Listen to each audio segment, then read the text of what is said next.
बिस्मिल्लाहिर्रहमानिर्रहीम, अस्सलामु अलैकुम। Pakistan today with Iqbal Shahid hosted by Alina Muzaffar में आप सबको खुशामदीद। उम्मीद करते हैं आप सब अपनी अपनी जगह जो है वो बखैर आफियत होंगे। आज आपको जैसे कि पता है कि 9 मई का दिन है।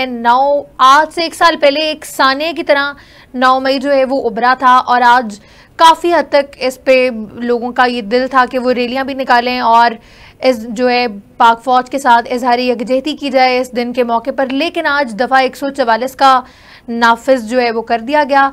इससे काफ़ी वो जो अवाम इजहार राय रखना चाहती थी फ़ौज के साथ, उनको ये मौका भी नहीं मिला कि वो इजहार कर सकें किसी किस्म का। आज काफ़ी बड़े बड़े पॉलिटिकल लीडर्स ने प्रेस कॉन्फ्रेंसेस भी किए हैं इस मौके पर। उन्होंने कहा है कि हम दोबारा से इस जो ये टाइम था 9 मई का, इसको दोहराएंगे नहीं। इसकी जितनी अल्फाज में मजम्मत करें वो कम है। पाकिस्तान पीपल्स पार्टी के चेयरमैन बिलावल भुट्टो ने कहा कि अभी तक 1 साल होने को है, इन लोगों को सजाएं नहीं मिली, क्यों इतनी देर हुई है, इन लोगों को अपने कैफरे किरदार तक जो है वो पहुँचाया जाए। जो भी इस 9 मई के वाक़े में जो है मुलव्विस थे, इनको किसी किस्म की रियायत जो है उन्होंने कहा कि नहीं दी जानी चाहिए। तो इकबाल शायद सबसे जानते हैं कि वज़ीर आज़म पाकिस्तान के खिताब पर आज जो उन्होंने किया अपनी काबीना में, उससे मुतल्लिक सर अपनी क्या राय रखते हैं? कि उन्होंने कहा कि 9 मई के ज़िम्मेदारान को हर तरह से उनको सज़ा जो है वो मिलनी चाहिए और उनकी सज़ा का मुतालबा करते हैं हम।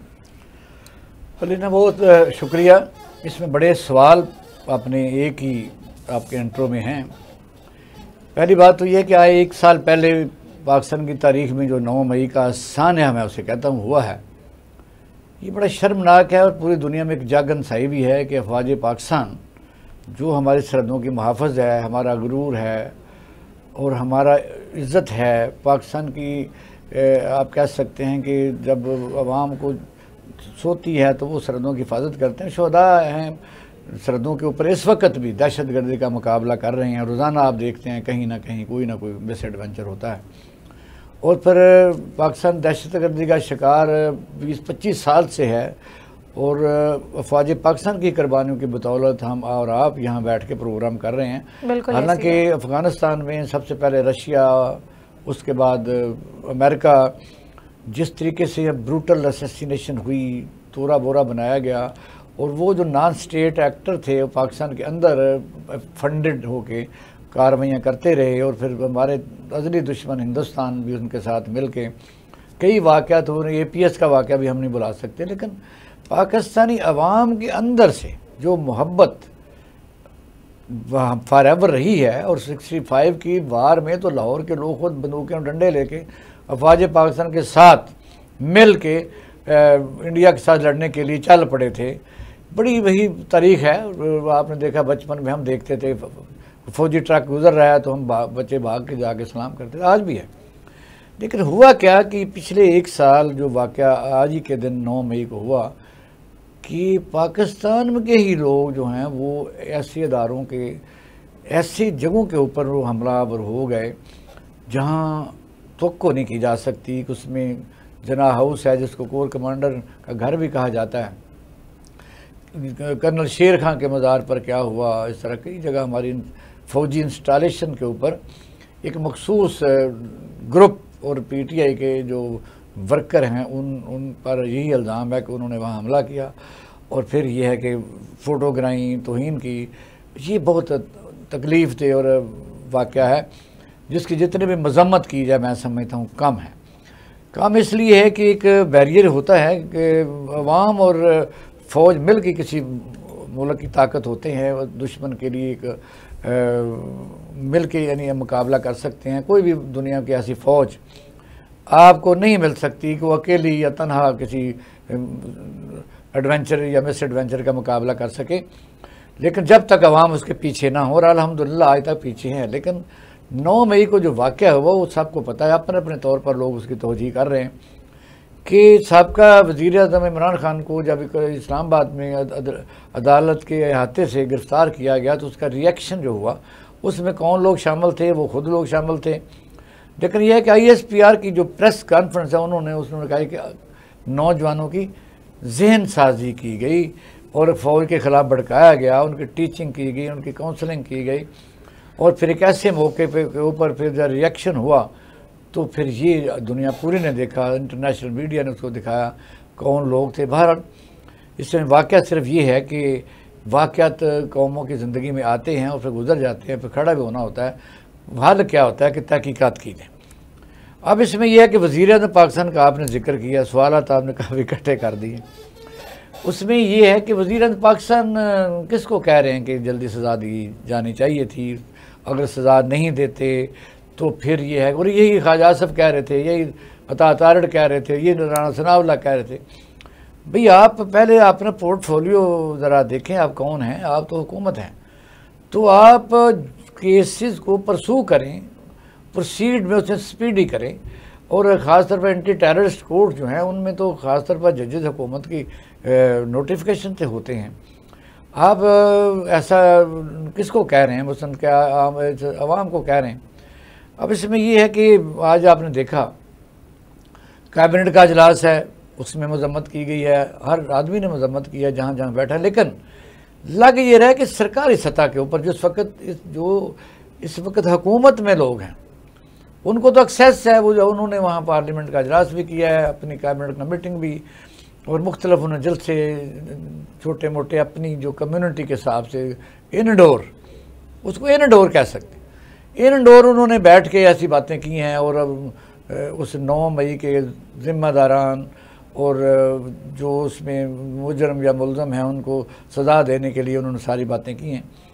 ठीक है, वजह यह है कि जब पहले दिन ये कहा गया कि इसकी एक जुडिशल कमीशन बनाया जाए, और आज बिलावल भुट्टो ज़रदारी साहब ने बाकायदा ओपन कहा है, जहाँ उन्होंने इस चीज़ के मतलब अपनी रिजर्वेशन दी हैं कि साल हो गया कुछ हुआ नहीं, सारी कौम का मुतालबा है कि सज़ा है तो सज़ा दें, नहीं है तो छोड़ें।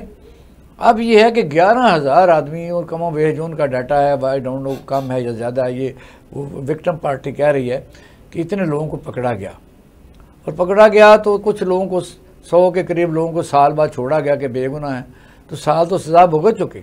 असल में डिलेइंग जो है ना इंसाफ, वो आप डिनाइड इंसाफ कह सकते हैं, जस्टिस को कह सकते हैं। फिर सज़ा है तो दें, नहीं है तो छोड़ें। अब यही सूरत हाल है कि अगर ISPR ने जो इतनी बड़ी प्रेस कॉन्फ्रेंस की आपके सामने, पूरी पाकिस्तानी कौम ने लाइव सुनी है, सवालात के जवाब भी बड़े वसी पैमाने पर दिए हैं, उसमें भी उन्होंने जो यही कहा है कि अदालतों को सज़ा देनी पड़ेगी। अब फिर ये पाकिस्तान का जो इस वक्त निज़ाम इंसाफ है उसके एक बैरियर्स हैं, यानी उसके लिए वो सबूत रिक्वायर होते हैं। सबूत रिक्वायर अगर हैं तो जजेस जो है अदालतों पर कौन प्रेशराइज कर सकता है, यानी क्या आप और मैं तो नहीं कह सकते। अगर वज़ीर-ए-आज़म भी कह रहा है जो हुकूमत है, ISPR भी कह रही है कि उनको सज़ा देनी पड़ेगी, तो फिर हमारी समझ से बाहर है कि फिर केस कौन लड़ रहा है। क्या केस लड़ने वाले जो हैं वो तो हुकूमत की अटारनी जनरल, उसके ज़ेली इदारे, एडवोकेट जनरल और उनके जो प्रोसिक्यूटर होते हैं वो होते हैं। तो इसका मतलब है कि जहाँ भी खामी है दूर तो आपने करनी है, क्योंकि अगर सज़ा दे दी जाए तो फिर आप देखेंगे कि अपील भी होती है, अपील के बाद फिर कहाँ तक ये चीज़ लटकेगी। ये बड़ा अफसरदा कर देने वाली बात है कि पाकिस्तान में हुक्मरानी के जो अदारे हैं वो खुद कह रहे हैं कि सज़ा मिलनी चाहिए या सज़ा नहीं दी जा रही। अब उसमें एक ही अदारा रह जाता है, वो है अदलिया। अब अदलिया क्या क्यों नहीं दे रही, क्या किसी के साथ वो उनकी मजबूरी है क्योंकि वो सज़ा को डिले कर रहे हैं। मसला ये है कि अब इसमें एक और नुक्ता है कि बड़ा, चूँकि नाज़रीन को ये बताना ज़रूरी है कि थोड़ा सा मिस्टेक्स हो जाती हैं, इंसान कोई भी मुकम्मल नहीं है। ISPR के दौरान जब सवाल किया गया कि जी मौलाना फजल रहमान के बयानात को टेक बना के जब उन्होंने कहा कि 9 मई का जो वाक़या है वो 8 फरवरी के इलेक्शन में वो नैरेटिव नहीं रहा, बस वो चीज़ें अवाम ने कबूल नहीं की, और फिर उन्होंने इल्ज़ाम लगाया कि इलेक्शन बेचे गए और इलेक्शन ख़रीदे गए क्योंकि वोट है। उसमें जो ISPR की मेजर जनरल अहमद शरीफ साहब ने कहा, वो सारी पाकिस्तानी कौम ने सुना, को आप और मैं तो अकेले थे नहीं। उन्होंने कहा जी पाकिस्तान की 25 करोड़ आबादी में से जो उन्होंने रेशो निकाली 7% है। यहाँ थोड़ा सा मेरा अगर वो हिसाब किताब लगा लेते, क्योंकि वोट तो देना है वोटर ने, और वोटर की उम्र 18 साल से ऊपर है। 18 साल से नीचे जो लोग हैं वो तो वोट नहीं देंगे, उनकी रेशो तो हम कैसे निकाल सकते हैं। अब इसमें सिचुएशन ये है कि आपने एक और इसमें ऐड कर दिया था सवाल, वो ये कि सारी पाकिस्तानी कौम, यानी क्या सारी कौम को हक हासिल नहीं है कि फ़ौज पाकिस्तान को अपना ओन करे, ये बड़ा है अहम सवाल है। मेरा ख्याल ये था कि अगर इसकी इजाज़त होती और गालिबन जो हुक्मरान हैं उनसे ये गलती ज़रूर हुई है, या उनका कोई एजेंडा होगा कि सिर्फ हम ही फ़ौज के हामी हैं, और अगर आप ही हामी हैं तो आप जितने वोट लेके आए, फिर इसका मतलब आपका वो जो कैलकुलेशन है आपने गलत किया है। गलत इसलिए किया है कि आप जितने % वोट लेके आए हैं, मुल्क के 25 करोड़ में आपके अगर रेशो निकाली जाए तो आप कहते हैं हम फौज के साथ हैं, तो बाकी लोग बाकायदा साथ हैं। आप सर मेरा एक बड़ा छोटा सा सवाल यहाँ पे आपसे है, आपके लिए हो सकता है ये एक बड़ा सारा सवाल भी हो, क्योंकि देखा जाए अगर कि हम 9 मई के वाक़यात की तो हमने आज पूरा दिन जो है बाकायदा मजम्मत की है, लेकिन अब ये जो गवादर में 7 लोग दहशतगर्दी के वाक़े की जर जो है हुए हैं, इससे पहले एक गाड़ी पूरी टारगेटेड की गई, 22 लोग उसमें शहीद किए गए जो कि पंजाब से ताल्लुक़ रखते थे, ये लोग भी पंजाब के ज़िला खानेवाल से जो है बिलोंग करते थे। तो हम इस चीज़ को कब जो है वो लेकर आएंगे किसी ऐसे स्क्वायर में कि इस तरह के वाक़यात दोबारा ना दोहराए जाएं? 9 मई के वाक़े पे तो हम बड़े पक्के हैं ना कि ये दोबारा नहीं दोहराया जाना चाहिए, तो अब हम इन चीज़ों को कब जो है वो सीरियसली देखेंगे? हाँ रीना, ये बड़ा इसका मुफस्सल जवाब है, लेकिन मैं तो एक लाइन जरा कंप्लीट कर लूँ। कर लें सर, आप कर लें। वो ये है कि पाकिस्तान की अवाम को आज अगर दफ़ा 144 की नज़र ना किया जाता और तमाम तबका ज़िंदगी को एक्सेस दी जाती, NGOs को, स्टूडेंट्स को, अवाम को, तो आज करोड़ों लोग सड़कों के ऊपर अफवाज पाकिस्तान के साथ इज़हार यकजहती कर रहे होते, उन्होंने पाकिस्तान के झंडे लहरा रहे होते और पूरे दुश्मन की जो टांगें कांप रही होती। ये हुकूमत जो है वो सारा कुछ ये कर रही है कि ये फ़ौज सिर्फ हमारी है, ये फ़ौज के हक़ में बात नहीं जाती। पाकिस्तान का बच्चा जो गवादर में रहता है, जो थरपारकर में रहता है, जो पेशावर में रहता है, जो कहीं भी रहता है, बच्चा है, बड़ा है, बूढ़ा है, वो फ़ौज पाकिस्तान के साथ अपना इज़हार करना चाहे तो क्या करे? आप तो बाहर निकलने नहीं देते। आपने एक तमाशा बनाया हुआ कि जब भी लाहौर की पुलिस, ये पंजाब की, इसको तो आदत है कि जो बंदा बाहर निकले आपने उससे बात नहीं करनी, बस आपने लाठी चला देनी है और वाटर कैनन। आपका दूसरा उस सवाल इसके साथ ही ऐड कर लेते हैं क्योंकि वो उस पर बड़ा ज़रूरी है, बड़ा आम है सर, क्योंकि हाँ। देखें ऐसे वाक़यात रोनमा डेली हो रहे हैं, ये कम नहीं हो रहे, ये कोई ना कोई हर दिन हमें दिखाई दे रहा है ऐसा वाक़या होता हुआ। और जिनके चले जाते हैं ना, उनसे बंदा पूछे कि उन पे क्या जो है वो बीतती है। हम तो सिर्फ एक ताज़ियत का जो है वो मैसेज अपने एक्स के अकाउंट पे या अपने किसी और अकाउंट पे हम शेयर करने तक ही हम महदूद हैं। अच्छा लीना, ये है कि नाज़रीन के लिए बड़ा ये अहम है कि ग्वादर है क्या। ग्वादर को अक्सर लोग कहते हैं ये सी पैक है, और सी पैक है पाकिस्तान का गेम चेंजर है। ग्वादर का सी पैक जो है वो उस पूरे पैकेज का आखिरी हिस्सा है। पहला इंफ्रास्ट्रक्चर है, उसके बाद इंडस्ट्रियलाइजेशन है, फिर ग्वादर शहर है। और आप हैरान रहेंगे कि तीनों जो चीज़ें हैं ये आप जाके देख लें कि वो कितनी % बनी हुई है। और जहाँ सिक्योरिटी नहीं होगी, जहाँ मसलन जहाँ अपने माल का तहफ़्फ़ुज़ नहीं होगा, वहाँ खाक को सरमायाकारी करेगा। और चाइना इसीलिए आपके सामने ये किसी को बेशक बात बुरी लगे, अफ़गानिस्तान में सरमायाकारी करके 500 किलोमीटर की ट्रैक भी उन्होंने बना दिया। तो हमने तो यहाँ एक बना लिया, मेट्रो बना लिया, और इस तरह के अल्ले तल्ले बना के पैसे उनके किधर लगा दिए। वो जो इस वक्त रो चली हुई है कि वहाँ लोग कौन कत्ल हो रहे हैं, वहाँ ये बड़ा ख़तरनाक है कि $1 ट्रिलियन की वहाँ इन्वेस्टमेंट जो है हमने रियल इस्टेट में की हुई है। वहाँ सारे पाकिस्तान और ओवरसीज़ ने वहाँ ग्वादर में 60-60 किलोमीटर दूर ज़मीनें ख़रीद के हाउसिंग सोसाइटियाँ, industrialisation, education city, health city के लिए इन्वेस्टमेंट की हुई है। और जो चाइना की हमारी दोस्ती है उसका ये है कि क्लाइमेट वेयर, और आपने देखा चाइना के लोगों के ऊपर भी हमले पाकिस्तान में एक तसलसल और सीरीज़ है। ये है असल सवाल ये है कि क्या हम उस तरफ एक ध्यान दे रहे हैं या नहीं दे रहे। और कहने को तो ये है कि जिस तरह आपने भी कहा कि पहले भी लोग शहीद हुए, उनको भी तो शहीद गिने ना। आज जो 7 बंदे जिनको अब नाम नहीं लिया जा रहा कि वो किस सूबे से थे, हमारे सूबे के थे, नहीं शहरों के थे। सर खानेवाल, जिला पंजाब खानेवाल से उनका ताल्लुक था, मजदूरी वो वहाँ करते थे और क्वार्टर में घुस के उनके जो है फायरिंग करके साथ। आप देखिए आज मेरी बात हुई है काफ़ी रियल एस्टेट डेवलपर से, वहाँ वो जाने से घबराते हैं। वहाँ ना तो गवर्नमेंट को अच्छे सब्सिडाइज कोई होटल बना सकी, वहाँ ना मसलन लॉ एंड ऑर्डर की सिचुएशन बेहतर कर सकी, ना इंफ्रास्ट्रक्चर बेहतर कर सकी, ना बाज़ारों में मसलन जिस तरह शहर की होती है वही गाँव का गाँव है, आप जाके देख लें, मैं तो जाके देखा कई दफ़ा। सर हमारे साथ टेलीफोन लाइन पर हमें ज्वाइन किया है ब्रिगेडियर लियाकत तूर साहब ने, दिफाई तज्जियाकार हैं, उनसे जानते हैं 9 मई के हवाले से। सर सबसे पहले बहुत शुक्रिया आपके कीमती वक्त का। आज 9 मई के हवाले से काफ़ी ज़्यादा आवाम जो है वो इजहारी यकजहती करना चाहती थी फ़ौज के साथ, लेकिन दफ़ा 144 का नाफिजुल अमल जो है वो किया गया है, इस हवाले से आप क्या राय रखते हैं? बिस्मिल्लाहिर्रहमानिर्रहीम। जी 9 मई का जो वाक़या है वो इंतहाई अफसोसनाक था और उसके जो जिम्मेदारान हैं उनको सज़ा मिलना ज़रूरी है। और मैं तो हमेशा आपके चैनल में भी ये कहता रहूँ कि कौम की पहली तरजीह ये होनी चाहिए कि 9 मई के जो जिम्मेदार हैं उनको सज़ाएँ मिलें, और क्योंकि बगैर सज़ाएँ दिए आप मुल्क का मुस्तकबिल जो है उसको महफूज नहीं कर सकते। अगर ये लोग बच के निकल गए तो फिर ये और बड़े दावेदार हो जाएंगे बहादुरी के और माशरे में एक मकाम हासिल कर लेंगे, जो कि नहीं होना चाहिए। हमारा जागीरदाराना निज़ाम। ब्रिगेडियर साहब, ये अब बस सवाल आपसे आज मैंने बड़े करने हैं, वो इसलिए कि अच्छा है, एक तो यह है कि आप बलूचिस्तान को बहुत जानते हैं और वहाँ आपकी पोस्टिंग भी रही है और वहाँ कमांडर भी रहे हैं।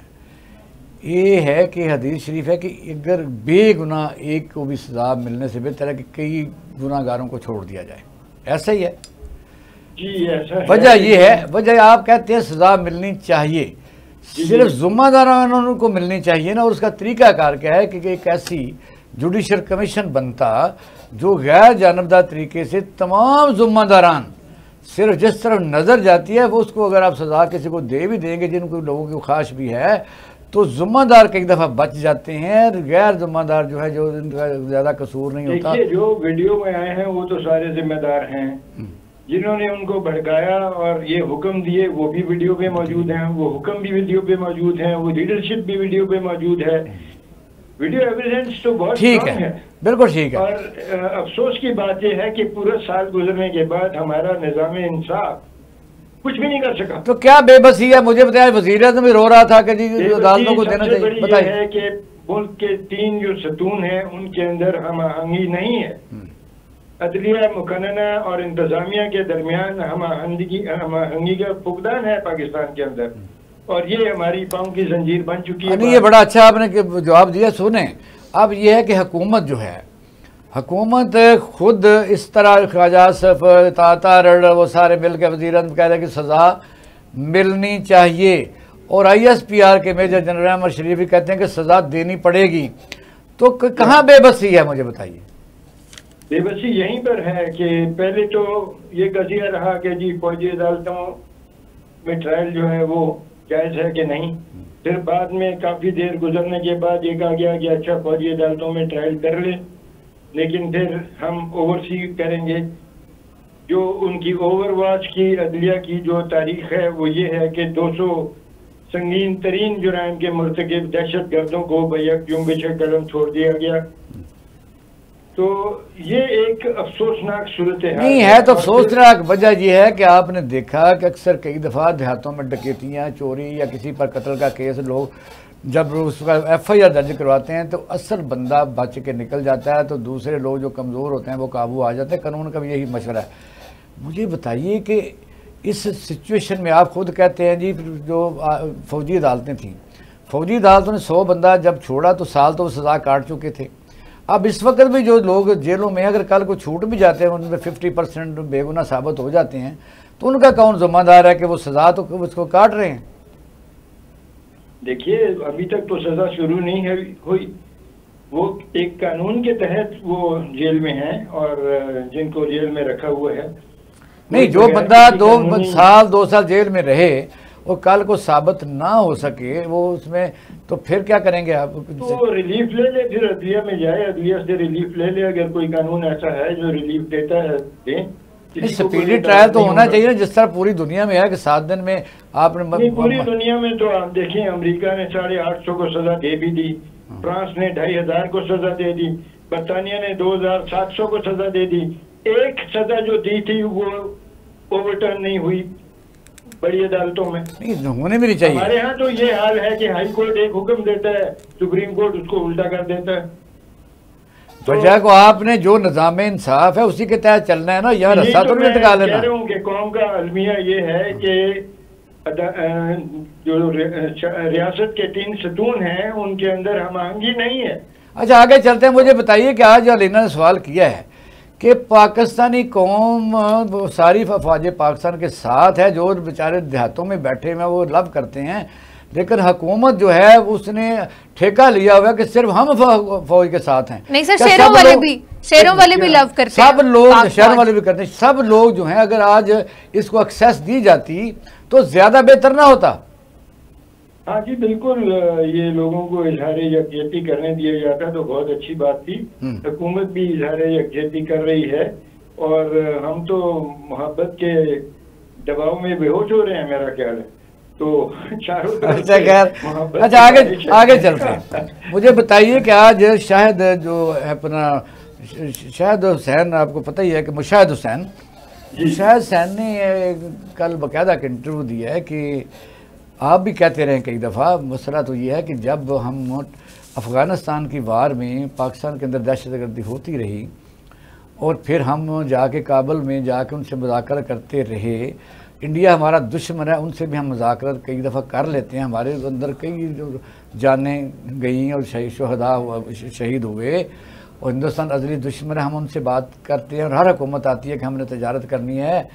तो उन्होंने कहा कि क्या जो ISPR साहब ने कहा हम इनसे कोई बात ही नहीं करनी, इसमें इस पर अपनी राय दें। बस मैं इतना ही फिक्र क्लोज करता हूँ। ISPR ने जो बात की है वो ये है कि सियासी पार्टी से तो बातचीत हो सकती है, लेकिन दहशतगर्दी और बगावत और मुल्क दुश्मनी के मुर्तकिब जो मुल्जिम हैं उनके साथ क्या बातचीत होगी? उनको तो कटहरे में आपने सवाल पूरा सुना नहीं। हमने अफगानिस्तान में जो TTP है वो वहाँ जाकर उन कमांडरों से बात की और गलत किया। मैं तो उस वक्त भी गलत हमारे जनरल साहबानों ने बात की, हमारे फौज जनरलों ने बात की इससे पहले, इस रजीम से पहले।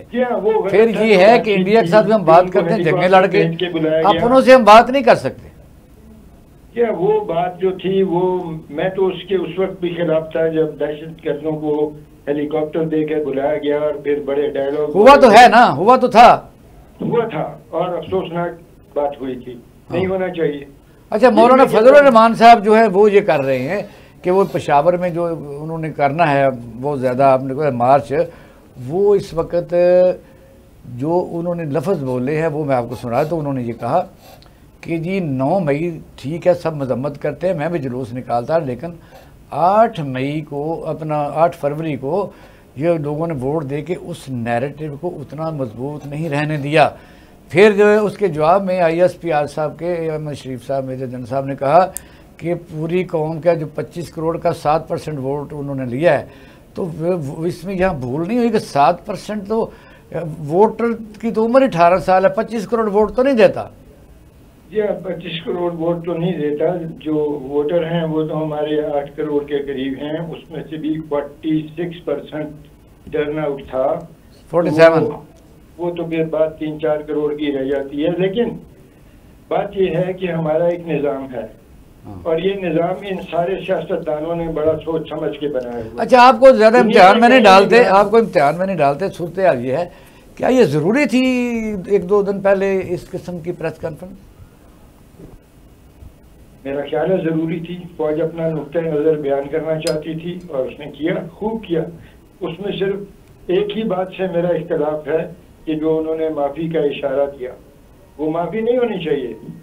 इस किस्म की हरकतों की माफ़ी का लफ्ज़ उन्होंने यूज़ नहीं करना चाहिए था। माफ़ी उन्होंने ना दे सकते हैं ना देनी है, वो तो अदालतें करेंगे, क्या वो कैसे दे सकते हैं माफ़ी? अदालतें छोड़ देंगी या सजा देंगी? आईनी इख्तियार नहीं है, माफी देने का किसी के पास आईनी इख्तियार नहीं है सिवाय सदर पाकिस्तान। बिल्कुल ऐसे ही, माफी देने का किसी के पास आईनी इख्तियार नहीं है। ब्रिगेडियर रिटायर लियाकत तूर हमारे साथ टेलीफोन लाइन पर मौजूद थे और अपनी राय से हमें आगाह कर रहे थे। एक ब्रेक लेंगे, ब्रेक के बाद दोबारा हाजिर होते हैं, हमारे साथ ही रहिएगा। Welcome back in Pakistan today with Iqbal Syed. Sir, आप गवादर पे बात कर रहे थे और मैं आपसे जानना चाह रही थी कि कब तक हम जो है ऐसे बस सिर्फ अपने ट्विटर अकाउंट्स और अपने डिफरेंट सोशल मीडिया के अकाउंट्स पर मजम्मत करते रहेंगे कि हमें बड़ा अफसोस हुआ। हम इसके लिए कब कोई सही वाली कुलाहे अमल हम तैयार करेंगे कि ऐसे वाक़यात रोनुमा ना हुए? देखो लेना, हमने कोई इस पर ना काम किया है पहले, ना हम काम करेंगे। ये बिल्कुल धोखा है और बिल्कुल फ्रॉड है। मैं समझता हूँ वो ये रहा है कि आप देखेंगे बलूचिस्तान में जो जिसको ग्वादर है वो, उसके बाद चाबहार बनी, उसके बाद फिर ओमान ने अपनी बंदरगाह इंस्टॉल कर लिया। जो अफ़गानिस्तान हमारी कमज़ोरी वो समझते थे कि अफ़गानिस्तान का माल हमारे पास से जाएगा, चाइना के जाएगा, वो अब उतनी अब चाइना को भी मजबूरी कोई नहीं रही। आप देखिए कि हमने किया क्या। हम एक ऐसी कौम है जिनके अंदर हिरस, भुख, नंग, फ्रॉड समाया हुआ। कौम से मेरी मुराद आम आदमी नहीं है, मेरी मुराद पाकिस्तान के हुक्मरान हैं जो मुख्तलिफ औकात में यहाँ हुक्मरानी करते रहे। आप हैरान रहेंगे कि ग्वादर का जो मास्टर प्लान है वो भी इससे पहले हुकूमत जो PTI की थी उस दौरान अप्रूव हुआ था।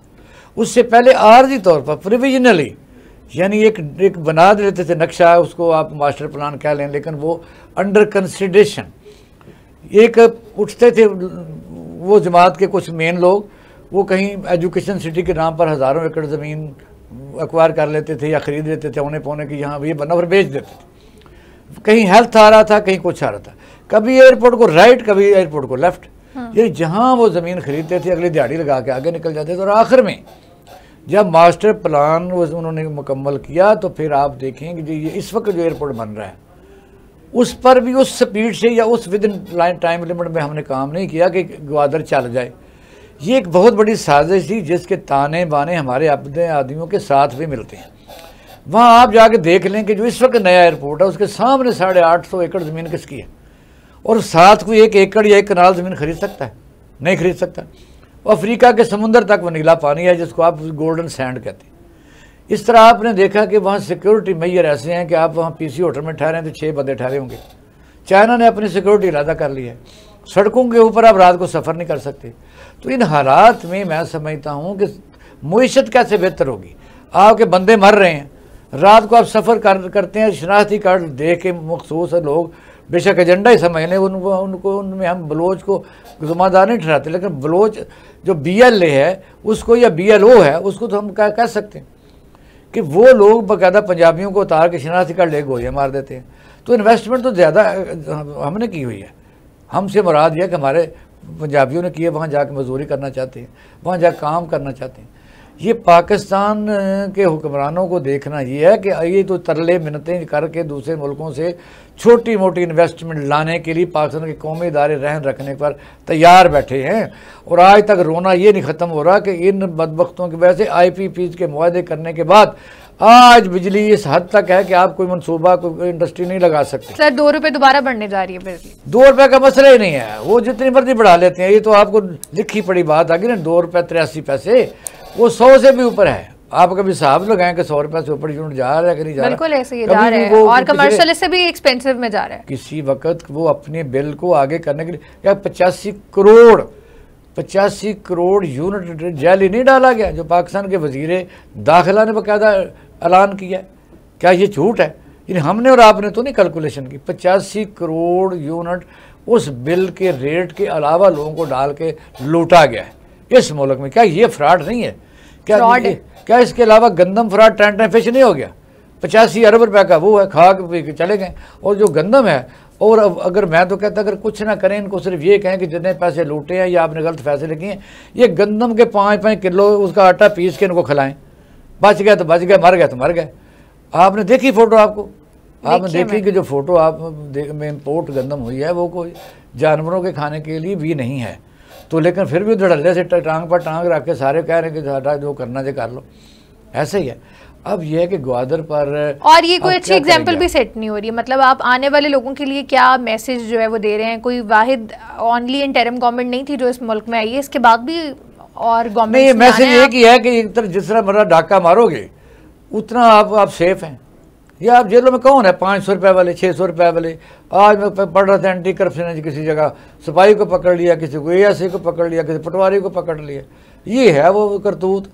वो जेलों में रोल रहे हैं। जो 5 अरब 10 अरब 50 अरब खाता है वो आराम से उसका घर भी बड़ा है, बाहर गन वैन भी रखे हुए हैं, उनको कोई छेड़ भी नहीं सकता। वो कला भी उनके पास बड़े हैं और अदालतों को भी मैनेज कर लेते हैं। पाकिस्तान का अदालती निज़ाम तो कैसा जाला है जिसमें ताकत और फाड़ के निकल जाता है और छोटे छोटे कीड़े मकोड़े इसमें काबू आ जाते हैं। बिल्कुल ऐसे सर, तरक्याती मंसूबों पर इश्तिहारात, इस पे चीफ जस्टिस ऑफ पाकिस्तान ने काफ़ी बरहमी का इजहार किया है। देखिए रीना, बात यह है कि मैं तो ऐसा तो होता ही है, हर दफ़ा इश्तिहारात एक कदम बनते हैं। और मैं चाहता हूँ, हर हुकूमत आती है तो हम बात करते रहते हैं, जितने भी सिंध हो, पंजाब हो, KPK हो, बलूचिस्तान, जो पब्लिक मनी के बने हुए अदारे हैं, वो स्कूल हैं, स्टेडियम हैं, हॉस्पिटल हैं, सोशल सिक्योरिटी है, जो भी अदारे, सड़कें हैं, पुल हैं, उनके ऊपर से नाम मिटा के उस पर गवर्नमेंट का नाम लिखा जाए। अगर तो किसी ने ज़ाती को पुल बनाया, कोई ऐसी चीज़ बनाई है चैरिटी के लिए, तो उस पर उसके अब्बे का नाम लिखा जाए, उसका नाम लिखा जाए। आप कोई हॉस्पिटल, अगर मसलन आप हुक्मरान वज़ीर बन जाती हैं तो आप 3-4 टर्नओवर में हर जगह आपका नाम लिखा होता है, Alina hospital, Alina school, Alina stadium. तो मुझे बताइए ये कोई तरीक़ाकार है? अब आप देखिए इस हद तक हम इस पर ना कोई कानून हरकत में आता है, ना हम आंसरेबल हैं, ना कोई पूछता है। और इशारा जो चीफ जस्टिस का है वो पंजाब के ऊपर था, हम तो बात भी नहीं करते, क्योंकि आपने देखा कि भाई इस मुल्क में बात करना कितना मुश्किल है। जो चीफ जस्टिस ने बात कर दी है तो उन्हें किसी ने मना किया कि आप ऑर्डर करें कि इसको बंद करें और जिसने लिखे हैं उसके रिकवरी की जाए। भाई रोना धोना तो हम करेंगे ना। चीफ जस्टिस ऑफ पाकिस्तान तो इतने बेबस नहीं है। वो अगर ये बरहमी का इजहार, ये मुझे आज तक समझ लगी कि जज बरहम क्यों हो जाते हैं। ये चीज़ ही फलां अफसर ने या तो बरहम हो गया, भाई बरहम क्यों होते हैं? आप सज़ा दें, उसको डिसमिस करें तो उसको 5-6 महीने सज़ा दें। आप भी बरहम आज हो गए कि जी ये जो पब्लिक मनी है, ये आप प्रोजेक्ट्स, उसने नाम लिया परवेज़ इलाही का, कि परवेज़ इलाही के ज़माने में जो प्रोजेक्ट चल रहे थे आप उस पर अपनी तख्तियाँ लगा रहे हैं। भाई अगर आटे का तोड़ा है, अगर कार्ड किसान कार्ड है, तो आप एक ऑर्डर करें ना। आप ऑर्डर क्यों नहीं करते? यहाँ मुसीबत ये है कि आप अदालतों में देखेंगे जज भी हमारी तरह रो रहे होंगे, और इस्लामाबाद हाई कोर्ट के तो जज वगैरह रो भी पड़े थे, मेरी कोई मानता ही नहीं है। फिर नहीं मानता तो फिर क्या करें हम क्या आपकी मदद कर सकते हैं? वो हमें बता दो कि आप किसी कंटेम्प्ट ऑफ कोर्ट पर आप किसी को सज़ा देते ही नहीं हैं। आप आते हैं फिर आप गैर मशरू छोड़ भी देते। बंदा तगड़ा होना चाहिए, वकील तगड़ा होना चाहिए। कोई भी कंटेम्प्ट ऑफ कोर्ट, अगर कोई आदमी, पिछले दिनों जो केस सुन रहे थे उन्होंने कि जी सारा ये केस गैर आइनी है, election commission of Pakistan, supreme court का फैसला बता रहा हूँ मैं, इलेक्शन कमीशन ऑफ पाकिस्तान ने और वही जो पेशावर हाई कोर्ट ने उसको टेक दे के मखसूस सीटों का जो ऑर्डर किए हैं, ये गैर आइनी है। ये गैर लफ्ज़ बोला गया, मैंने लाइव सुना। तो अगर गैर आइनी है तो जिन लोगों ने गैर आइनी काम किया है उनको सजा आप उनको सज़ा क्यों नहीं देते? आपसे रिव्यू के लिए बैठे हुए हैं कि एक आदमी क्या कहते कि वो आपके सामने केस आ गया है, आपने सुना है, आप भी बहस कर रहे हैं, वकील भी बहस कर रहे हैं, लोग भी बेचारे स्टैंड होकर सुन रहे हैं, और लोगों को तो अब भी पता लग गया कि कख नहीं होने वाला, बिल्कुल ऐसे कुछ नहीं होने वाला। अब प्रैक्टिस एंड प्रोसीजर के ऊपर आप देखेंगे आपने कितने दिन लगाए। सीधी सी बात है कि पहले तो देखेंगे बीमारी कहाँ से शुरू हुई, दिमाग से हुई। जिन लोगों ने अमेंडमेंट की उनकी तादाद कितनी थी, अब वो आते हैं परसेंटेज कितनी थी। अगर पार्लियामेंट और 342 में से मेंबर कितने थे, अगर अमेंडमेंट किया तो उसकी कानूनी और आइनी हैसियत क्या है, अगर है तो फिर आयशा मलिक का तो उसी दिन जिसने पहले दिन केस शुरू हुआ था उन्होंने कह दिया था, वो बहुत काबिल जज हैं, उन्होंने कहा था मुझे बताइए अब सारा फुल बेंच बना के बैठ गए हैं, तो सपोज मुझे पसंद नहीं है फैसला, तो मैं कहाँ जाऊँ? फिर चारों सूबाई चीफ जस्टिस को इकट्ठा करूँ? अपील का हक इसमें मारा गया है। फिर यह है कि मौजूद तरीके से आप प्रैक्टिस एंड प्रोसीजर एक्ट के तहत सुवो मोटो का जो इख्तियार है आप करके, तो फिर उसको भी आप इम्प्लीमेंट नहीं कर रहे, यानी उसकी भी अपील कहाँ पर जाएगी? फिर आप बैठ भी जाते हैं। फिर आप कहते हैं जी तो 53,000 केसेस इस वक्त सुप्रीम कोर्ट ऑफ पाकिस्तान में हैं, जजेस की कमी है। तो आप इस वक्त माशाल्लाह चीफ जस्टिस ऑफ पाकिस्तान है, आपके दौर में 57,000 हो गए। तो आप कुछ काम करें ना। तो इसका मतलब यह है कि पाकिस्तान के अदलिया के निज़ाम के ऊपर स्वाय आंसू बहाने के अलीना कोई मसला नहीं है।